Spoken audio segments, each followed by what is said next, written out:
Halo teman-teman, selamat datang lagi di IAF Global Podcast.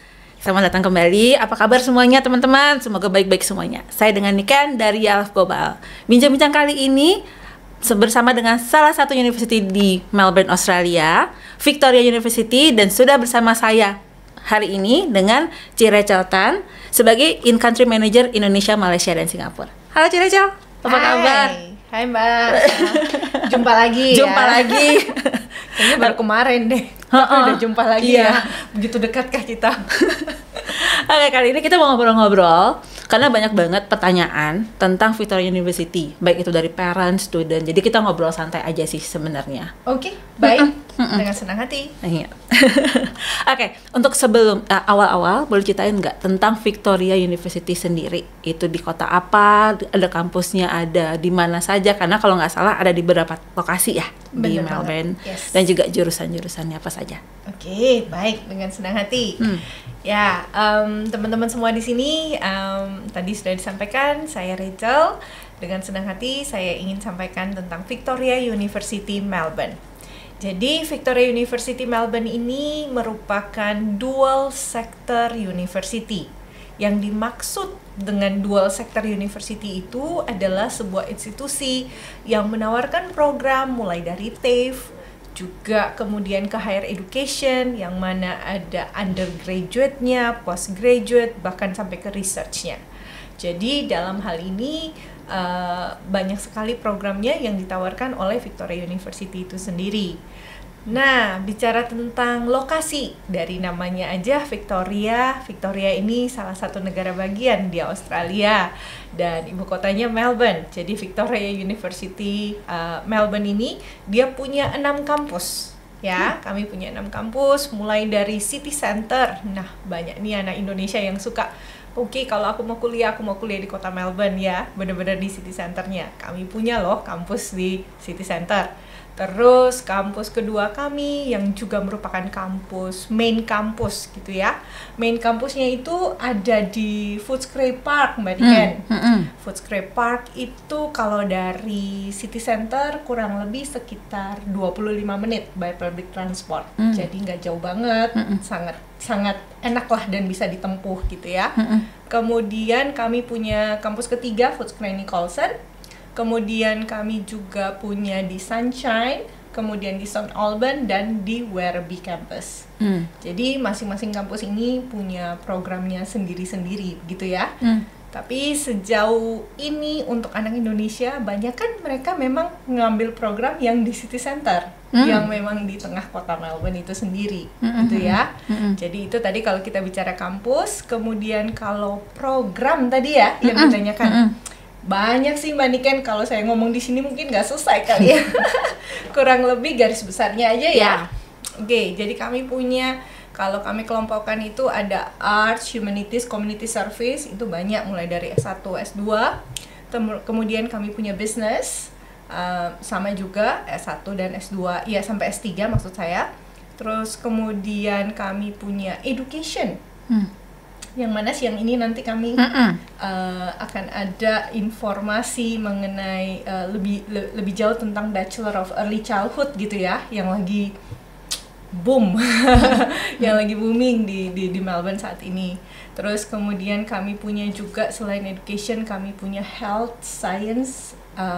Ini banyak sekali juga mulai dari nursing, paramedicine, health science, human nutrition, terus biomedicine, biomedical science, kami juga punya itu.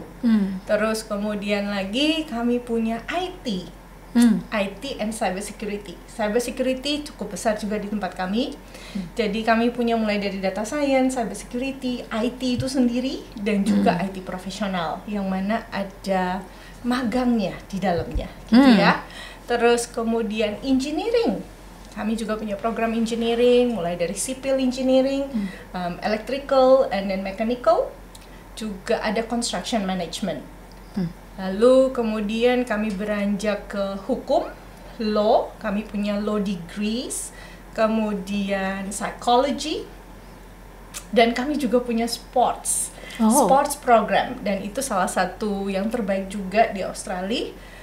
Kami juga kerjasama dengan football, salah satu football league dari EFL itu. Dan juga kami punya kampus dan semua infrastrukturnya itu is actually made for so-called Olympic size and all that. Jadi itu benar-benar international standard kalau untuk sports program kami itu. Itu lokasinya di Footscray Park, di kampus kami Footscray Park. Kemudian kami juga punya dari TAFE itu sendiri, kami punya ada commercial cookery, sertifikat 3 commercial cookery, sertifikat 4 kitchen management, diploma hospitality, advanced diploma hospitality, diploma building constructions, and diploma of early childhood. Jadi banyak sekali programnya. Maaf saya nggak bisa sebutkan satu-satu, banyak banget. Tapi banyak banget yang bisa menjadi pilihan dari adik-adik semua di sini. Iya, jadi teman-teman nggak usah takut karena banyak banget. Tadi aja sport saja ada beberapa, IT pun ada beberapa ya, Ci ya. Seperti itu. Nah, tadi kan main campus di Footscray. Nah, di Footscray berarti itu mulai dari TAFE, undergraduate, postgraduate, dan master itu semua ada di Footscray berarti ya. Kalau di main campus, ya majority of the courses ada di main campus. Yang di city campus itu lebih ke bisnis, lebih ke dermal science. Tadi saya lupa sebutkan ya, toh that's the only one in Australia, Bachelor of Dermal Science. Jadi that's under our Faculty of Health. We do have program called Bachelor of Dermal Science. Dan ini banyak banget anak Indonesia yang suka untuk ambil program ini gitu ya, apalagi yang cewek-cewek gitu siapa yang nggak mau cantik ya kan. Everyone does. Jadi itu dia kampusnya di City Center. Di City. Ya, betul sekali. Nah, dari banyaknya tadi kan ada kursnya banyak sekali ya. Kalau untuk international student, terutama Indonesia, 3 course apa yang favorit, baik itu bachelor dan master? Oke, pertanyaan bagus nih. Course favorite kalau saya dari sejauh mata memandang nih, biasanya anak Indonesia itu suka, salah satunya adalah Dermal Science yang tadi saya sebutkan. Bachelor of Dermal Science itu one of the favorite from Indonesian. Kemudian beranjak semakin ke sini, saya melihat early childhood becomes a favorite again. And then another one will be Bachelor of Business. Those are the 3 bachelors that normally student loves to come and study with us. Terus kalau in master itu banyak kan, kalau saya lihat itu mereka mengambil master related to business. Jadi seperti Master of Supply Chain, kemudian Master of Business Administration Global, and then Master of Marketing. So these are the 3, I think the 3 ones that normally Indonesian student itu datang dan kuliah di tempat kami begitu. Oke, nah ini relate masih dengan itu ya, Ci. Kalau misalnya undergraduate-nya berbeda dengan masternya, itu apakah bisa direct langsung? Pertanyaannya bagus banget. Jadi banyak ya, kan kita nggak pernah tahu nih nanti mau kuliah master degree apa, ya boro-boro ya toh kepikiran S1 aja belum gitu ya. Jadi biasanya banyak anak-anak itu yang udah habis S1 jurusan A gitu ya, tiba-tiba mau jurusan B. Sebenarnya di tempat kami itu tergantung dari programnya kalau saya boleh bilang.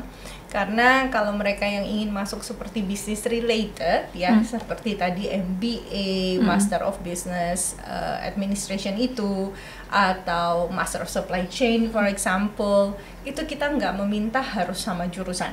Jadi kalau somebody that finish from, I don't know, maybe Bachelor of Arts gitu ya, terus all of a sudden dia pengen untuk explore dan career di supply chain misalnya, itu more than welcome, bisa. Dan bagusnya lagi nggak perlu work experience.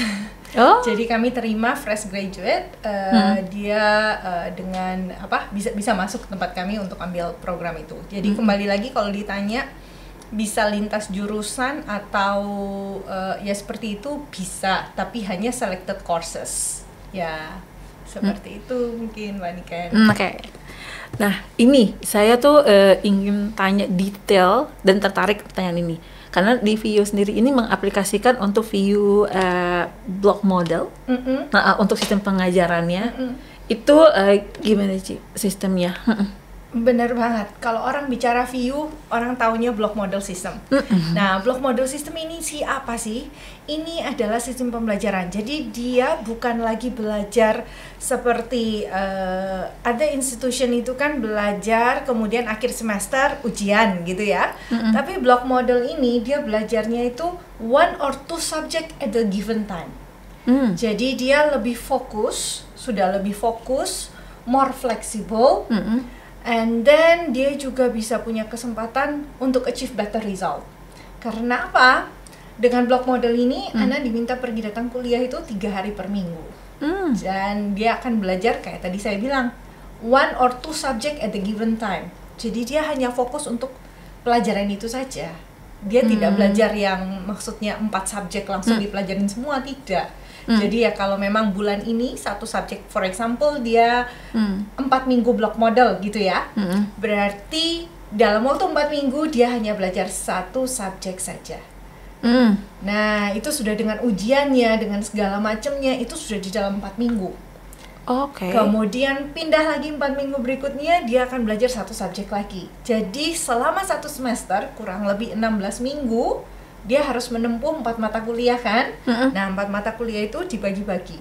Jadi kayak tadi saya bilang udah fokus satu tentunya, fleksibel juga, dan kemudian bisa dapat result yang bagus. Iya, karena fokus kan. Benar. Ya logik aja sih kalau kita belajar 4 hal dalam satu waktu sama satu hal dalam satu waktu, pastinya kita bisa lebih fokus gitu kan. Ya seperti itu. Jadi memang di VU itu semua course kami undergraduate, postgraduate itu mengadopsi block model system ini. Jadi buat adik-adik di sini kalau misalnya kepikiran nih, nanti aku pengen belajar di VU. Nah, ini mungkin satu hal bisa diconsider bahwa memang karena kita punya block model system itu, which is this is an award winning learning system. Dan kayaknya sih the only one in Australia yang menawarkan block model ini.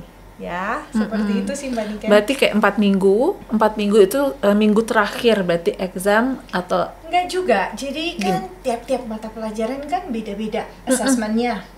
Jadi contoh mata kuliah A gitu ya, mungkin dia ada tes 4 kali alias tiap minggu dia ada tes gitu ya. Ya udah itu aja assessment-nya. Atau mungkin cuman hanya ada tugas dan final exam. Jadi kembali lagi tergantung dari masing-masing mata kuliahnya, punya assessment-nya sendiri gitu. Jadi kalau kalau boleh dibilang sih nggak ada satu patokan bahwa ini dia harus berapa ujian berapa ini, enggak. Itu lebih ke dari belajarnya itu dia sendiri dari subjek yang dia ambil itu tergantung dari subjek itu punya assessment. Gitu. Itu berarti diperlakukan untuk semua jurusan. Yes. Dan itu undergraduate and postgraduate. Yes. Jadi anak nggak bisa milih, unfortunately. Tapi lebih enak loh, bisa lebih fokus kan? Benar. Dan banyak orang tua bilang ke saya juga, iya bagus nih biar anak saya bisa lebih fokus juga gitu kan. Dan punya banyak flexibility gitu kan. Dia mungkin ya namanya juga orang kuliah kan nggak harus kuliah melulu ya. Mungkin dia juga belajar hal lain gitu ya. Nah itu ada hari-hari yang kosong lah istilahnya, free days, yang mungkin dia bisa dipakai untuk melakukan hal-hal lain seperti itu. Jadi ini cukup oke banget sih sistem ini. Kalau kuliah nanti mungkin bisa diconsider gitu ya. Ya, thank you. Nah itu, ini kalau misalnya ada beberapa subjek atau apakah semua subjek itu ada internship, program internship atau work placement di VU? Oke. Jadi kalau dibilang internship, some program is a must. Jadi seperti tadi saya bilang Bachelor of IT Professional, itu dia ada internship. Mau nggak mau student harus ambil internship baru bisa lulus gitu ya. Internship dicarikan juga oleh pihak uni seperti itu. Atau kayak kita bilang early childhood, ya kan? Kita nggak mungkin dong mau jadi guru TK terus cuman belajar teori, ya. Kan ya akan aneh gitu ya. Jadi dia pasti harus ada praktikalnya juga. Terus courses such as Bachelor of Business for example, itu juga ada internship kalau mau diambil. Jadi ada yang sistemnya optional, ada sistemnya yang memang is a must karena bagian dari course-nya, seperti itu. Ya. Berarti kalau optional, berarti either dia ngambil internship atau dia ngambil course lain ya di situ. Benar, subjek yang lain. Yes. Oh iya. Oke. Berarti good thing sih untuk teorinya bisa didapatkan tadi yang VU block models. Betul. Jadi mereka udah lebih memahami, teman-teman bisa lebih memahami itu. Betul. Dan untuk praktikalnya masuk ke internship atau work placement tadi. Yes, benar banget. Oke. Nah, kita bicara yang awalnya persiapan. Jadi teman-teman kan pasti sebelum ini pasti persiapan kan. Nah, general requirements apa saja sih yang mesti disiapkan untuk dua ini ya, bachelor, untuk master? Oke. Nah, itu apa aja? Kalau IELTS sudah pasti. Yes. Oke. Kalau kita bicara persyaratan nih, very simple. Pertama harus punya akademik ya. Jadi mau nggak mau nih kalau mau kuliah S1 pastinya sudah lulus SMA kelas 3 gitu ya, atau yang punya mungkin IB, A level ya, seperti itu. Terus kalau kita bicara mau S2 pastinya udah lulus S1 gitu. Nah, buat itu adalah persyaratan pertama, akademis. Persyaratan kedua adalah English requirement. Tadi udah disampaikan Mbak Niken, IELTS ya memang bener banget. Karena mau nggak mau ya kan kuliahnya dalam bahasa Inggris. Kalau nggak bisa bahasa terus gimana jadinya ya. Jadi itu persyaratan kedua. Dan persyaratan yang paling dasar adalah personal information ya. Jadi paspor dalam hal ini itu kami perlu. Kurang lebih 3 ini aja sih. Kalau mau masuk itu juga nggak ada interview, juga nggak ada tes. Jadi quite simple, and we believe the result yang didapatkan anak-anak dari sini itu sudah cukup untuk menggambarkan akademik mereka untuk bisa kami consider masuk kuliah di tempat kami. Seperti itu sih Mbak Niken. Kalau ijazah sertifikat itu apakah harus 2 bahasa atau gimana? What do you mean 2 bahasa? In English in Indonesia? Better that way karena admisinya kan bukan orang Indonesia. Nah, jadi teman-teman untuk ijazah sertifikat dari sekolah, kalau misalnya belum dalam bahasa Inggris, tolong ditranslate dari seorang translator. Benar, jadi jadi lebih baik satu persatu ya yang dikejar itu dulu untuk 2 bahasa. Kadang-kadang ada sekolah yang mau mengeluarkan bahasa Inggris ya, jadi itu pun bisa gitu ya. Tapi kalau enggak ya baiknya ditranslate karena admisinya nggak bisa bahasa Indonesia kan, atau ya seperti itu ya. Oke, next question yang biasanya ditanya sama parents. Juga teman-teman juga banyak yang nanya terkait teman tuition fee. Nah, memang beda-beda sih, setiap jurusan beda, setiap jenjang beda, cuman range-nya aja untuk bachelor dan master. Nah, untuk uang kuliah di tempat kami, saya cukup pede ya mengatakan bahwa ini very affordable. Karena range uang kuliahnya itu mulai dari sekitar 32.000 Australia dollar per tahun sampai dengan mendekati 40.000 per tahun.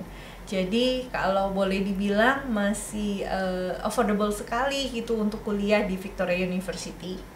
Oke. Tuh kalau scholarship? Oke, biasa pertanyaan ini gandeng ya. Gandeng.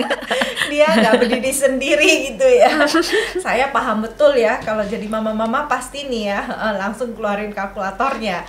Nah, kalau kita bicara scholarship, Victoria University ini cukup generous memberikan scholarship. Kami punya Mbak Niken scholarship saat ini namanya VU Block Model Scholarship. Biar sama aja nih ya, Block Model. Tuh? Itu kami memberikan beasiswa ada yang 10%, ada yang 20%, bahkan sampai 30%. Jadi antara 10, 20, 30. Nah, ini akan dilihat dari nilai anak-anak. Jadi kalau anak SMA mau masuk S1 berarti kita lihat nilai kelas 12. Kalau mau masuk S2 berarti kita lihat nilai IPK-nya. Jadi itu admisi yang akan proses dan ini otomatis. Jadi tidak perlu aplikasi tersendiri ya. Dengan Mbak Niken, teman-teman dari ILF ini masukin aplikasi, itu sudah langsung bisa kami assess. Jadi bisa 10, 20, 30% ya. Dan juga saat ini kami punya beasiswa namanya STEM Accommodation Scholarship. Jadi bukan cuma pemotongan uang kuliah loh, tapi kami juga memberikan untuk beasiswa akomodasinya. Jadi tinggalnya nanti di akomodasi kampus kami gitu. Dan untuk anak-anak yang S1 itu bisa mendapatkan 52 minggu gratis accommodation. Sip banget kan? Tahun pertama udah kena potongan 30% nih. Plus 1 tahun free accommodation. Wah, ini kayaknya benar-benar bargain banget gitu ya. Nah, ini yang mungkin bisa di-consider begitu kalau kita bicara tuition fee, ada gandengannya dengan beasiswa. Terima kasih, Mariken. Berarti ini scholarship ini akan berjalan setiap tahun atau bagaimana? Oke, kalau scholarship view block model, yes. Anak-anak ini tiap tahun akan di-assess. Jadi kalau mau dibilang setiap tahunnya itu dia akan dilihat dari nilai WAM, weighted average mark. Jadi WAM itu yang menentukan dia nantinya itu akan dapat beasiswa berapa persen lagi. Tapi pastinya dari awal sampai akhir dia akan dapat beasiswa. Seperti itu. Ya. Oke, menarik kan? Udah ada beasiswanya, ada banyak, terus habis itu tuition fee-nya juga affordable gitu. Jadi bisa jadi bahan pegangan teman-teman juga ya. Yes. Last question. Wow. Okay. What is it? Apa yang membuat VU itu berbeda dengan universitas lain? Oke, pastinya tadi kalau teman-teman menyimak dari awal, yang merupakan perbedaan itu satu, block model sistemnya, ya, tidak ditemukan di uni lain, hanya di kami, dan yang tadi seperti saya bilang, lebih fokus, lebih fleksibel, and can achieve better result juga, ya. Terus kemudian yang kedua adalah tuition fee tadi itu, yang kalau saya boleh bilang very affordable compared to other university, dan scholarship yang ditawarkan, ya. Jadi ini mungkin bisa menjadi bahan pertimbangan kalian yang ingin melanjutkan kuliah ke Australia. Mungkin bisa memilih Victoria University. Begitu, Mariken. Iya, terima kasih Ciracel. Banyak sekali info-info yang sudah kita dapatkan ya. Yes, senang sekali bisa berbagi juga ya, biar teman-teman di sana juga tahu gitu ya. Iya. Thank you. Oke teman-teman, terima kasih sudah menyimak video ini dari awal sampai berakhir. Dan kalau misalnya teman-teman ada pertanyaan, bisa langsung ditanyakan ke ILF Global, Victoria University, apa aja jurusannya, masih bingung dengan jurusan, bisa langsung ditanyakan ke kami. Oke, terima kasih. Sampai jumpa di video ILF Global podcast berikutnya. Bye. Terima kasih. Bye-bye.